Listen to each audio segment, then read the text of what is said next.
다 같이 매일 드리는 기도 들으심으로 4월 24일 목요일 새벽 기도회를 하나님께 올려드리겠습니다. 사랑의 하나님, 죄로 인해 죽을 수밖에 없는 저희를 십자가 사랑으로 구원해 주셔서 감사합니다. 오늘 하루도 예수 그리스도를 통해 주신 부활의 참 기쁨과 구원의 소망 안에서 살아가게 하옵소서. 전쟁과 재난으로 고통 가운데 있는 이들을 위로하여 주시고 분열과 갈등이 가득한 이 땅에 하나님의 정의와 공의가 바로 세워지게 하옵소서. 더 나아가 진리의 복음이 땅끝까지 전해지게 하시고 복음 안에서 하나 되는 통일의 날을 허락하여 주옵소서. 성령님의 인도하심을 따라 저희 교회의 신앙 지도 원칙인 경건한 복음주의 신앙의 육성, 성서적 생활 윤리의 훈련, 교회 연합 정신의 구현, 세상에서 하나님 공의의 실현을 위해 힘쓰게 하옵소서. 모든 교역자들에게 성령님의 충만함을 주시고 온 성도들이 예수님을 따라 사명을 향해 힘차게 비상하게 하옵소서. 예수님의 이름으로 기도드립니다. 아멘. 다 같이 찬송가 399장 함께 찬양하시겠습니다.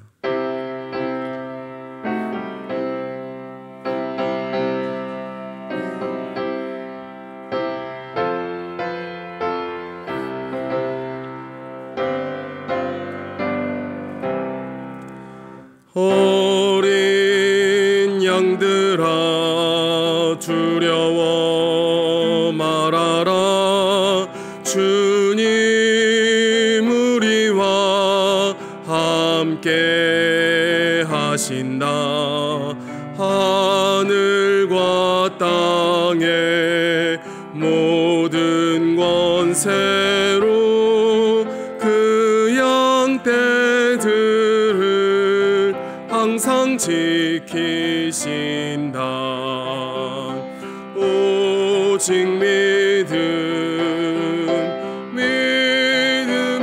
믿음으로 두려움 없으리. 오직 믿음으로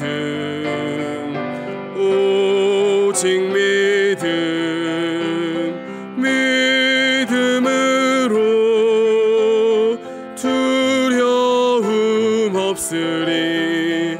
오직 믿음. 어린 양들아 두려워 말아라. 주님 내 갈 길 인도하신다. 마라의 쓴물 달게 하신 주 그 동산에서 피땀 흘리셨네. 오직 믿음으로 두려움 없으리. 오직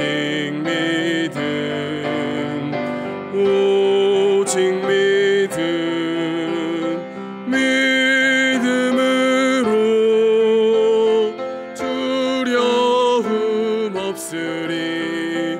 오직 믿음. 어린 양들아 두려워 말아라. 주님 언제나 함께 하신다. 고난과 역경 환난 중에도 능력의 주님 너를 지키신다. 오직 믿음으로 두려움 없으리. 오직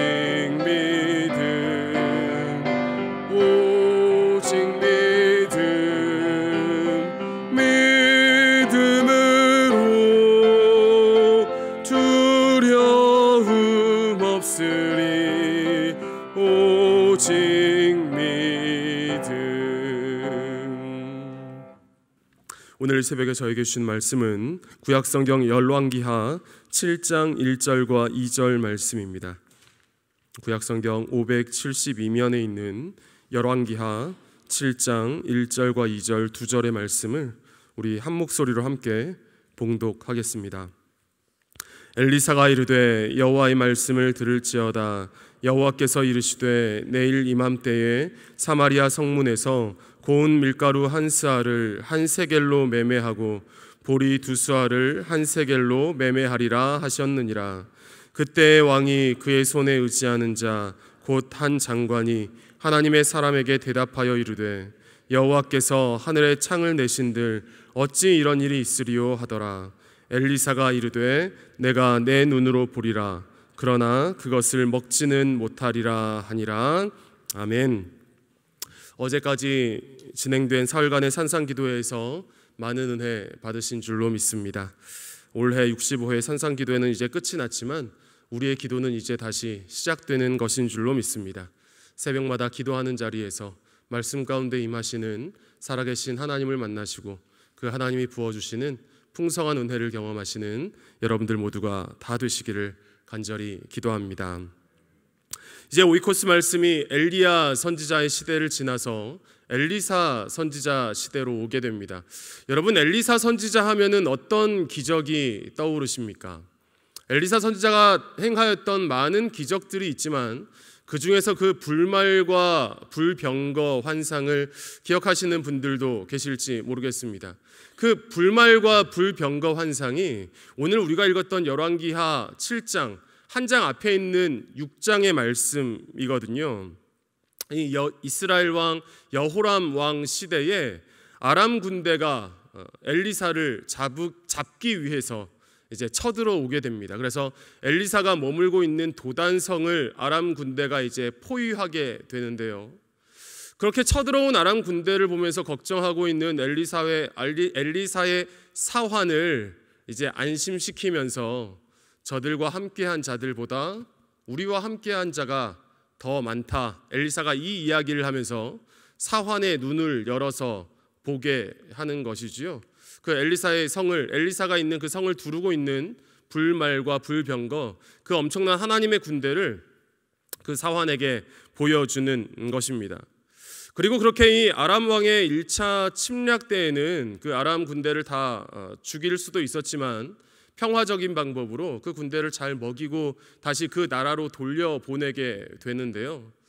이런 북이스라엘과 아람과의 이런 평화적인 관계가 얼마 지나지 않아서 또 깨어지게 됩니다. 아람 군대가 2차로 쳐들어오게 되는 것이죠. 여러분 6장 24절 25절 말씀을 함께 읽어보도록 하겠습니다. 6장 24절 25절입니다. 이후에 아람 왕 벤하닷이 그의 온 군대를 모아 올라와서 사마리아를 에워싸니 아람 사람이 사마리아를 에워싸므로 성중이 크게 줄여서 나귀 머리 하나에 은 80세겔이요 비둘기똥 4분의 1 갑에 은 5세겔이라 하니 아멘. 아람 왕 베나닷이 다시 큰 군대를 이끌고 이스라엘을 쳐들어오게 되고 북이스라엘의 수도 사마리아 성을 포위하게 됩니다. 여러분이 성경에서는 이 포위된 기간이 얼마인지 정확하게 이야기하지 않지만 이 아람 군대로 포위된 그것으로 인하여서 이 사마리아 성 안에는 극심한 굶주림을 경험하게 되는 것이지요. 그래서 이 율법으로는 금지하고 있는 음식인 나귀 머리도 구하기 어려워서 이 나귀 머리의 값이 은 80세겔, 그 당시 1년 품삯의 거래가 되게 되고, 우리가 읽진 않았지만 이어지는 말씀을 보면 사람들이 먹을 것이 없어서 정말로 말도 안 되는 일이지요. 이 자기 자녀를 잡아 먹으려고 하는 그런 비참하고 끔찍한 일이 사마리아 성 안에 이제 일어나게 됩니다. 그럼 여러분, 이런 고난과 굶주림 앞에서 그 나라의 왕이었던 북이스라엘의 왕이었던 여호람 왕의 반응을 한번 우리가 살펴보기를 원하는데요. 우리 6장 27절 말씀을 함께 읽어보도록 하겠습니다. 왕이 이르되 여호와께서 너를 돕지 아니하시면 내가 무엇으로 너를 도우랴? 타작마당으로 말미암아 하겠느냐? 포도주 틀로 말미암아 하겠느냐 하니라. 아멘. 이 왕이 한 여인에게 하는 이야기인데요. 여러분, 이 말씀은요, 하나님 앞에서 굉장히 겸손해 보이는 그런 표현인 것처럼 보이지만 실은 이 여호람 왕이 하나님께 책임을 떠넘기는 그런 말이었습니다. 지금 내가 할 수 있는 것이 아무것도 없지 않느냐 하는 그런 무책임한 변명이었던 것이지요. 그리고 또 6장 31절 말씀 함께 읽어보도록 하겠습니다. 왕이 이르되 사밧의 아들 엘리사의 머리가 오늘 그 몸에 붙어 있으면 하나님이 내게 벌 위에 벌을 내리실지로다 하니라. 아멘. 무엇인가요?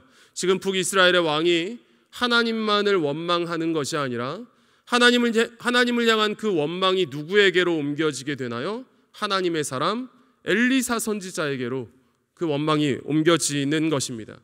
그리고 그러한 원망 때문에, 그러한 책임 전가 때문에 이제는 그 하나님의 사람 엘리사를 죽이려고까지 하게 됩니다.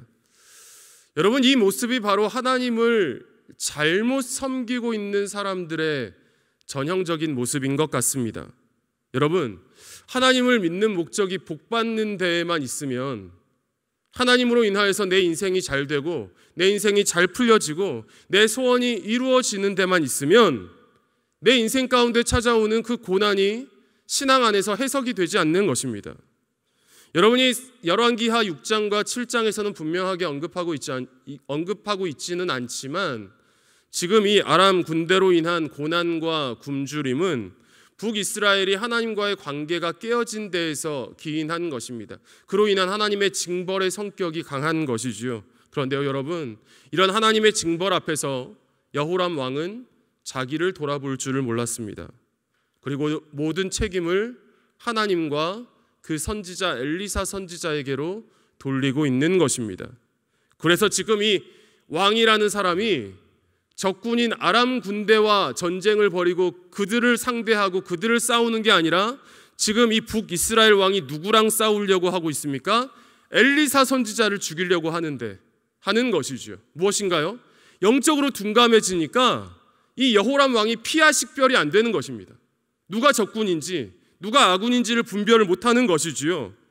히스기야 왕이 국가에 큰 재난이 있을 때에 이사야 선지자를 찾아가서 이 나라를 위해서 당신은 좀 기도해 주십시오, 간절히 기도 부탁을 했던 것처럼 하나님의 선지자를 찾아가서 나라의 고난에 대하여서, 우리가 지금 당면하고 있는 이 어려움에 대해서 하나님께 도움을 요청하지는 못할 망정 그 엘리사 선지자를 죽이려고 하고 있다라는 것입니다.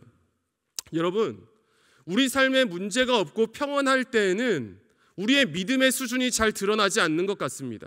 어떤 사람이 하나님을 잘 믿고 어떤 사람이 믿음이 없는 사람인지 평온하고 문제가 없을 때는 그것이 드러나지 않아요. 그런데요, 여러분, 어떨 때 그 사람의 믿음의 수준이 드러나는지 아십니까? 우리 삶에 고난이 찾아올 때입니다. 풀기 어려운 문제가 찾아올 때입니다. 그때 그 사람의 믿음이 얼마나 귀한 것인지 그 믿음의 진면목이 드러나기도 하고, 반대로 그 사람의 믿음이 얼마나 볼품없는 것인지 믿음의 민낯이 다 드러나기도 하는 것입니다. 여러분, 오늘 이 여호람 왕의 상황은 어떤 상황인가요? 믿음의 진면목이 드러나는 게 아니라 그의 믿음의 민낯이 다 드러나고 있는 상황인 것이지요. 그런데요, 여러분, 이렇게 볼품없는 민낯이 드러나는 사람은 여호람 왕 한 사람만이 아니었습니다. 오늘 읽었던 우리 7장 1절 말씀 다시 한번 함께 읽어보도록 하겠습니다. 엘리사가 이르되 여호와의 말씀을 들을지어다. 여호와께서 이르시되 내일 이맘때에 사마리아 성문에서 고운 밀가루 한 스아를 한 세겔로 매매하고 보리 두 스아를 한 세겔로 매매하리라 하셨느니라. 아멘. 지금 이 국가적인 고난 앞에서 제대로 된 믿음의 반응을 보이지 못하고 있는 여호람 왕이었지만, 그럼에도 불구하고 하나님의 선지자를 통하여서 하나님의 말씀이 다시금 선포가 됩니다.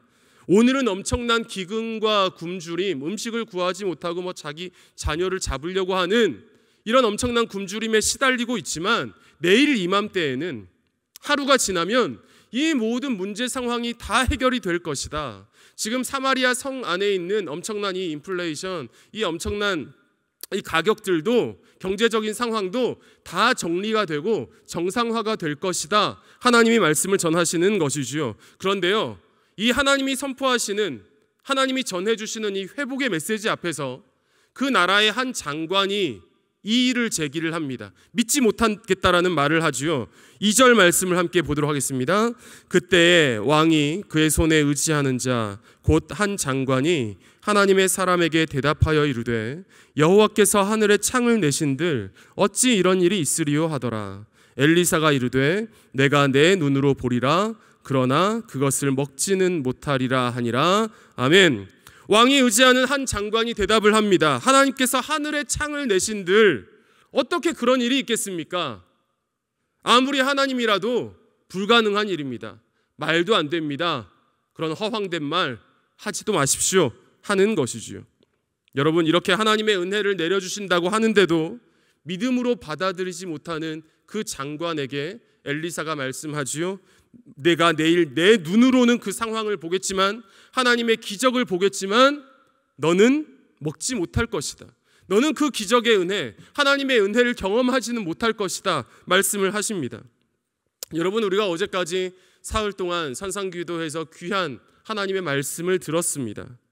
우리 아버지 하나님, 우리를 위하여서 언제나 크신 은혜를 준비하여 주시고 예비하여 주시는 살아계신 분이신 줄로 믿습니다. 우리 삶에 얼마나 큰 문제가 있다 할지라도, 내가 감당하지 못할 어려운 상황이 일어난다 할지라도, 그리고 그것 때문에 오늘 말씀처럼 내가 감당할 수 없는 엄청난 절망이 밀려온다고 할지라도 그 안에서 역전시키시는 분, 그 안에서 결국 길을 내주시는 분, 하나님만이 하실 수 있는 방법으로 반전의 은혜를 우리에게 허락하여 주시는 분이 우리 아버지 하나님이신 줄로 믿습니다.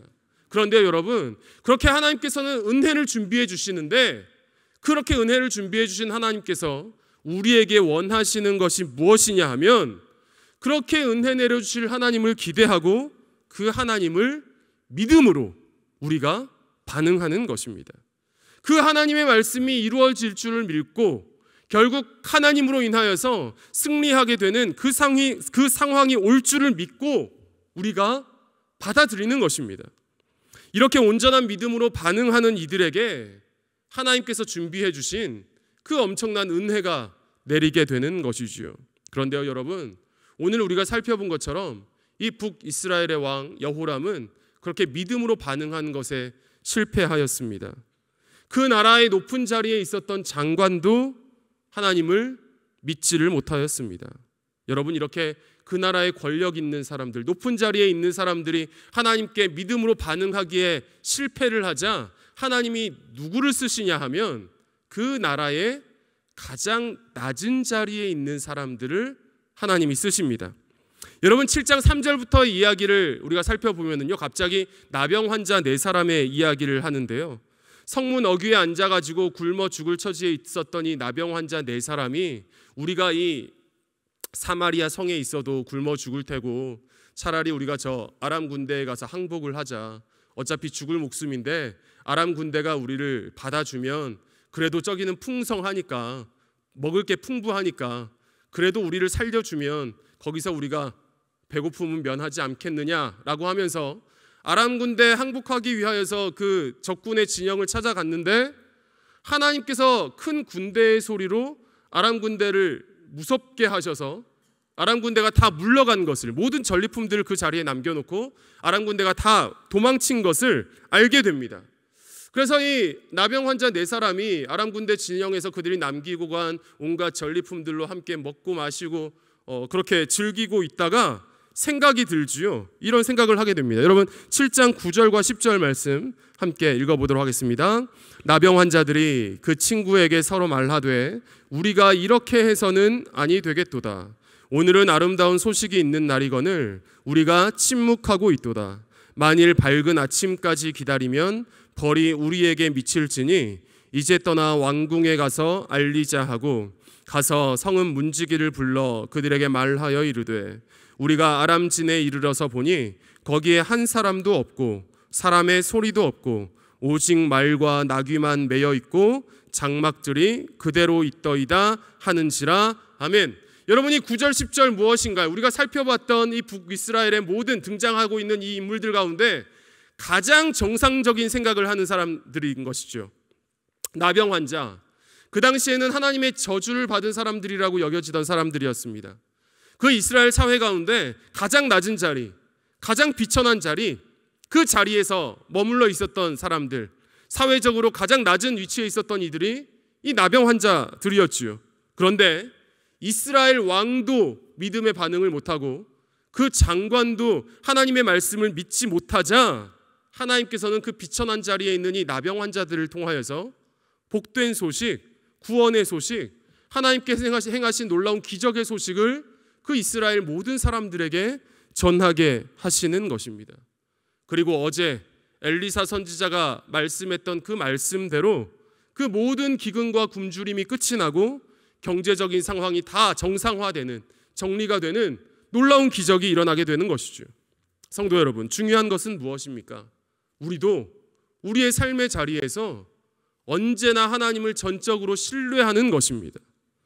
고난과 문제, 어려움이 닥칠 때에 그래도 하나님께 해답이 있다라고 하는, 하나님께 소망이 있음을 믿고 우리가 변함없이 하나님을 의지하는 것인 줄로 믿습니다. 여러분, 우리에게 찾아오는 고난과 어려움은 우리가 갖고 있는 그 믿음의 상태를 보여주는 시금석인 줄로 믿습니다. 고난의 자리에서도 하나님의 말씀대로 이루어질 줄을 굳게 믿고 나아가는 그런 우리들 모두가 될 수 있기를 간절히 소원합니다. 그래서 하나님의 행하시는 기적을 보기만 하고 그 은혜의 자리에 참여하지 못하는 이 장관과 같은 어리석은 인생이 아니라 하나님이 행하시는 그 기적의 자리에서 하나님이 베풀어 주시는 놀라운 은혜의 주인공들이 되는 그런 우리들 모두가 다 될 수 있기를, 그런 영락의 성도님들 다 되실 수 있기를 오늘 간절히 기도드립니다. 기도하시겠습니다. 사랑과 은혜의 아버지 하나님, 고난과 어려움의 자리에서 저희의 믿음의 민낯이 드러나는 것이 아니라 정금과 같은 믿음의 진면목이 드러나는 저희들 될 수 있기를 원합니다. 하나님께서는 말씀으로 약속해 주시고 그 말씀을 이루시는 신실하신 분이심을 늘 믿고 그 하나님만을 전적으로 신뢰하는 저희들 모두가 되게 하여 주시옵소서. 왕이라는 자리가 중요한 것이 아니라, 장관이라고 하는 그 권력이 중요한 것이 아니라 하나님 앞에서의 믿음의 태도가 중요한 것임을 다시금 깨닫습니다. 신앙생활이 길어질수록 하나님을 향한 믿음이 더욱 굳건해지게 하여 주시고 어디를 가든 무엇을 하든 하나님만을 붙들고 의지하는 저희들 모두가 되게 하여 주시옵소서. 굳건한 믿음으로 나아가는 우리 영락교회 공동체 되게 하여 주시옵소서. 아버지 하나님, 오늘도 질병과 경제적인 어려움, 또 풀 수 없는 문제들 앞에서 눈물 짓고 있는 열왕기하 6장을 살아가고 있는 영락의 성도들이 있습니다. 그들을 기억하여 주시고 삶의 자리에 찾아가 주시고 주님의 은혜로 풀어주시고 해결되게 하여 주시고 살아나게 하여 주시옵소서. 하나님, 소망 없는 그들의 마음 가운데 믿음으로 인한 소망이 다시금 살아나게 하여 주시옵소서. 저희가 올려드리는 간절한 기도에 하나님 가장 선한 역사하심으로 주님께서 친히 응답하여 주시옵소서. 우리 구주 예수 그리스도의 이름으로 기도드리옵나이다. 아멘. 이 시간 말씀을 기억하시면서 첫 번째 기도 제목은 어떠한 상황에서도 하나님을 향한 전적인 신뢰와 믿음으로 나아가는, 그렇게 살아가는 성도들 되게 하여 주시옵소서. 그리고 영락에 속한 교육기관들, 교회 부설 어린이집, 영락 유치원, 신당 오동 어린이집, 영락 중고등학교, 영락 의료과학고, 대광 초중고, 보성 여중고 교육기관들이 믿음의 세대를 잘 양육할 수 있도록 필리핀에 계신 김춘자 선교사님과 태국의 조병래 선교사님의 가정과 사역을 위하여서 뒷면의 기도 제목들을 참고하시고 함께 기도하시고 개인적인 기도 제목 가지고 기도하시다가 자유롭게 돌아가시겠습니다. 기도하시겠습니다. 사랑과 은혜 아버지 하나님 감사를 드립니다. 열왕기하 6장과 7장의 말씀을 보며 하나님, 우리에게 닥치는 고난과 문제와 어려움들 앞에서 우리가 어떻게 반응해야 할지를 하나님 다시금 생각하게 하시니 감사를 드립니다. 왕이라는 사람이 믿음으로 반응하지 못하였습니다. 하나님을 원망하고 엘리사를 죽이려고 하는 것을 보았습니다. 하나님의 말씀이 선포되는데도 장관은 그 말씀을 믿지 못하고 하나님 불가능하다 여기는 것을 보게 됩니다. 왕도 장관도 믿음의 반응에 실패하자 하나님께서는 그 나라의 가장 비천한 자리에 있는 사람들을 사용하셔서 하나님의 행하시는 기적을 전하게 하시고 복음의 소식을 전하게 하시는 것을 보게 됩니다. 주님, 우리의 직분, 우리의 자리가 중요한 것이 아니라 하나님, 우리의 삶의 자리에서 전적으로 하나님을 신뢰하는 믿음으로 나아가는, 믿음으로 살아가는 저희들 모두가 다 되게 하여 주시옵소서. 우리의 삶의 상황이 어떠하든지, 삶의 형편이 어떠하든지 우리에게 희망이 되시며 삶의 대답이 되시는 살아계신 하나님, 영원하신 하나님을 붙들고 고난의 자리에서도 그 고난을 이겨낼 수 있는 하나님 희망으로 살아가는 저희들 모두가 다 되게 하여 주시옵소서. 아버지 하나님, 오늘도 병상에서 눈물 짓는 이들이 있습니다. 큰 수술을 앞두고 있는 이들이 있습니다. 수술 후 회복을 기다리는 이들이 있습니다. 하나님, 갑자기 닥친 어려운 상황에 눈물 짓고 어찌해야 할 바를 모르는 하나님, 난감해하고 절망하고 있는 많은 주의 성도들이 있습니다. 주님, 찾아가 주시옵소서. 그들을 만나 주시옵소서. 주님, 은혜를 더하여 주시고 하나님의 은혜로 살려 주시옵소서. 영락의 공동체가 믿음의 반응을 하며 살아계신 하나님의 놀라우신 역사하심을 경험하는 주님의 자녀들 다 되게 하여 주시옵소서. 주님, 오늘도 주님 저희들과 함께 동행하여 주시고 주님 붙들고 일어서는 영락교회 공동체 하나님 믿음의 사람들 다 되게 하여 주시옵소서. 예수님 이름